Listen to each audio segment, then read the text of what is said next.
अभी आप सुन रहे हैं सुमन मलंगिया एंटरटेनमेंट को। DJ Suman Malangiya Prajapati recording studio. DJ अभी आप सुन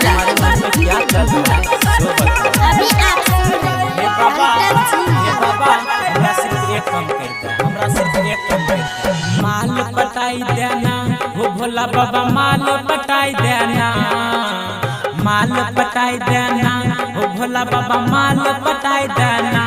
तब घर साले साले है वह बाबा, माल पटाई देना हो तब घर साले साले वह बाबा, माल पटाई देना, माल पटाई देना हो भोला बाबा, माल पटाई देना, माल पटाई देना हो भोला बाबा, माल पटाई देना।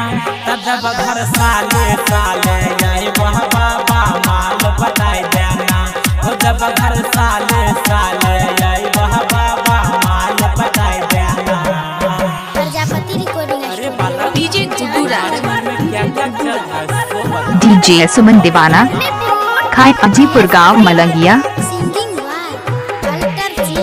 सबके फंस गेलै देखा बाबा लवर, सबके फंस गेलै डीजे सुमन दीवाना सुमन मलंगिया। सबके फंस गेलै देखा बाबा लवर, अभी तक नहीं फसल छलै एको गोला भर, अभी तक नहीं फसल छलै एको गोला भर। जब घर साले साले बाबा माल पटाई देना हो जब घर साले साले बाबा माल पटाई देना, माल पटाई देना हो भोला बाबा, माल पटाई देना, माल पटाई देना हो भोला बाबा, माल पटाई देना।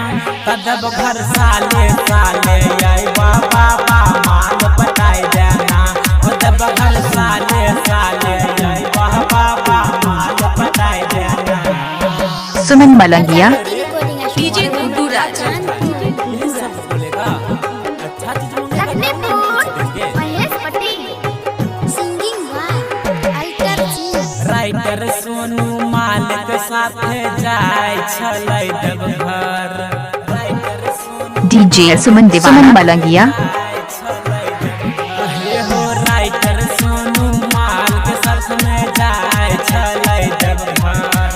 हमरो माल पटाई दे नहीं ते यत्मक करबो हत्या, हमरो माल पटाई दे नहीं ते यत्मक करबो हत्या। रोशन गुड्डू अभिषेक के कहूँ दया दिखाई देना हो बाबा, जब घर जैबा तोरा खातिर माल पटाई देना, माल पटाई देना हो भोला बाबा, माल पटाई देना, माल पटाई देना हो भोला बाबा, माल पटाई देना।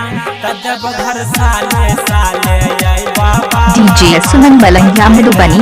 डीजे सुमन मोबाइल नंबर 8882452308 है।